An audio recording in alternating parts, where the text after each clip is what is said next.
Student mind Science से आपसे मुखातब हूँ। आज हम बात करेंगे टाइम मैनेजमेंट की।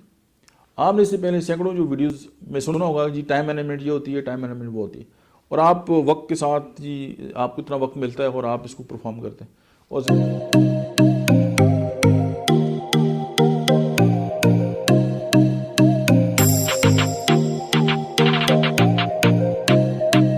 अस्सलाम वालेकुम, मेरा नाम डॉक्टर अहमद इजाज़ है और मैं Civil Homoeo Clinics Abbottabad and Right Institute of Mind Science से आपसे मुखातब हूँ।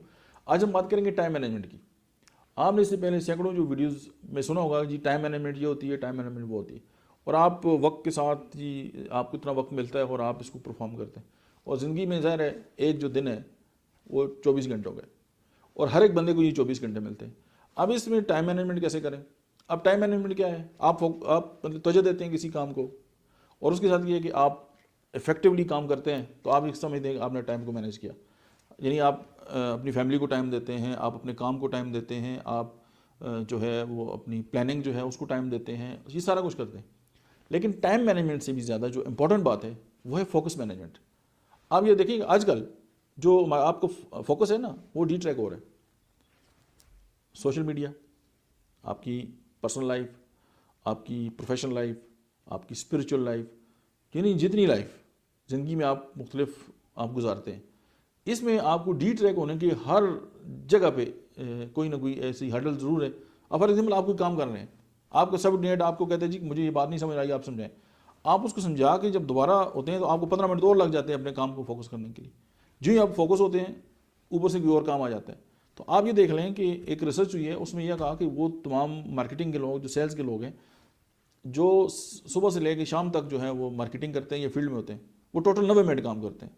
बाकी तो वो सफ़र में हो जाते हैं, आना जाना, बैठना, गपशप, कप ऑफ टी, ये सारे मामला वो इसमें टाइम उनका वेस्ट हो जाता है। जो उनके पास जो प्योर टाइम बचता है काम करने के लिए वो 90 मिनट्स है। यानी पूरे दिन में 8 घंटों में सिर्फ 90 मिनट वो लोग काम करते हैं।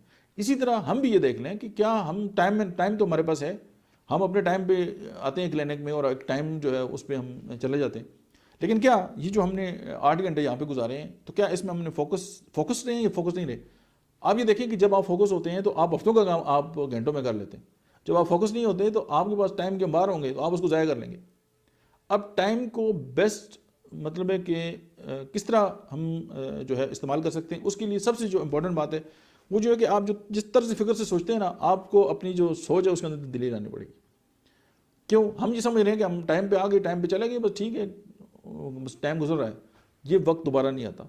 वक्त का ये कमाल है कि यार इसमें रवस नहीं है, ये आगे ही बढ़ता है।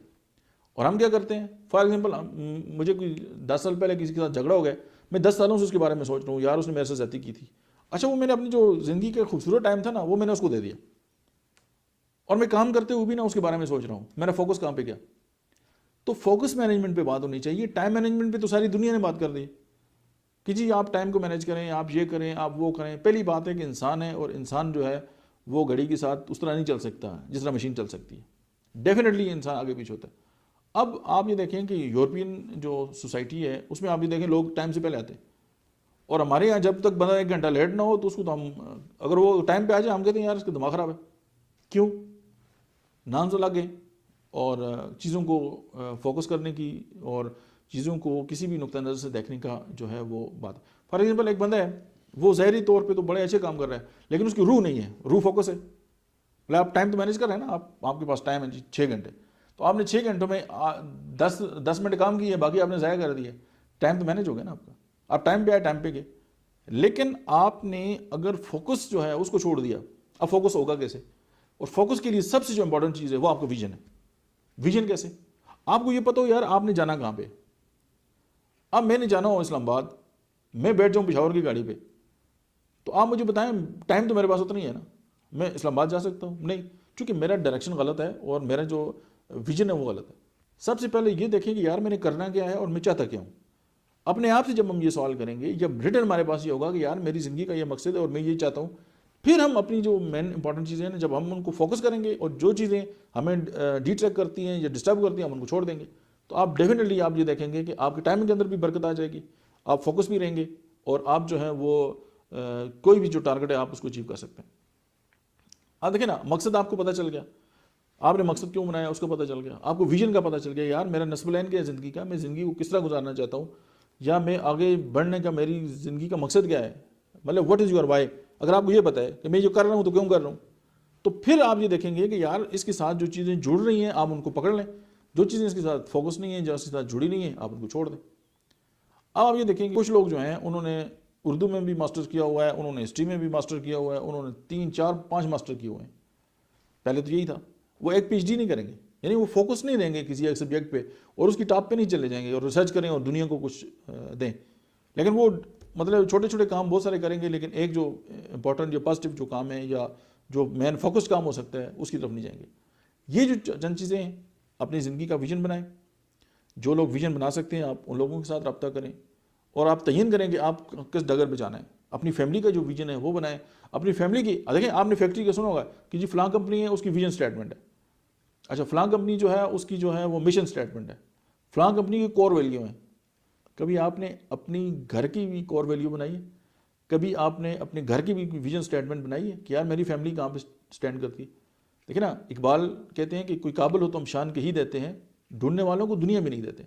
अब जो के ख़ानदान है वो इकबाल ने इस्तेमाल की है अपने शहर के अंदर कि उसकी जो शान और शौकत है वो मशहूर थी। तो क्या हम नहीं चाहते कि हमारी फैमिली जो है हमारा नाम हो और रहती दुनिया तक हमें याद रखा जाए? तो उसके लिए सबसे इंपॉर्टेंट बात ये होगा कि आम तर्ज ज़िंदगी जो है उसको छोड़कर हमें फोकस मैनेजमेंट करना होगा और फोकस के लिए हमें अपना जो है वो नस्बुल जो है वो मुतय्यन करना पड़ेगा। ऐसे बहुत सारे बुजुर्ग हैं कि उनको फौत हुए भी 4-4, 500 साल हो गए, लेकिन आज भी जब उनका नाम आता है हम बड़ी इज्जत और एहतराम से लेते हैं। ये वो लोग हैं जिनकी अपने ज़िंदगी का भी कोई मिशन था, मकसद भी था और उनकी कोर वैल्यू और सारा कुछ था। तो अगर हम ये चाहते हैं तो आज हम अपनी फैमिली के साथ बैठें, उनके साथ डिस्कस करें कि यार हमारी ज़िंदगी का मकसद क्या है, हमने किधर जाना है, और अगर हम इसको तय कर लें तो फिर हम फोकस हो जाएंगे। जब हम फोकस हो जाएंगे तो टाइम मैनेजमेंट तो आपके पीछे भाग के आ जाएगा। Thank you very much.